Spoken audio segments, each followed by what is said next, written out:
விசும்பின் துளிவீழின் அல்லால் மற்றாங்கே பசும்புல் தலைகாண் பரிது. இந்த குறளில் திருவள்ளுவர் மழைத்துளியின் அவசியத்தை மிக எளிமையாகவும் ஆழமாகவும் எடுத்துரைக்கிறார். விசும்பு என்பது வானம்.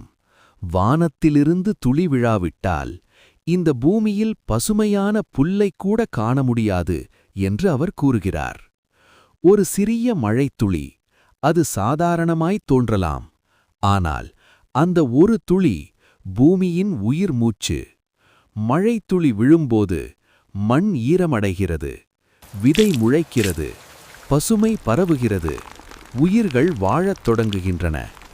ஆனால் மழை இல்லையெனில் பூமி உலரும், புல் கூட முளைக்காது, சிறிய உயிரினங்களும் துன்பப்படும். இந்த குறள் நமக்கு சொல்லுவது சிறியதாகத் தோன்றும் ஒன்றின் பெரிய முக்கியத்துவம். ஒரு மழைத்துளி இல்லாமல் பசும்புல் இல்லை, பசும்புல் இல்லாமல் மாடுகள் இல்லை, மாடுகள் இல்லாமல் விவசாயமில்லை, விவசாயமில்லாமல் மனித வாழ்க்கை இல்லை. அதனால்தான் வள்ளுவர் மழைத்துளியை உலகின் அடிப்படையாக காட்டுகிறார். நாம் குடிக்கும் தண்ணீர், நாம் உண்ணும் உணவு, நாம் சுவாசிக்கும் பசுமை, அனைத்திற்கும் பின்னால் ஒரு மழைத்துளி உள்ளது.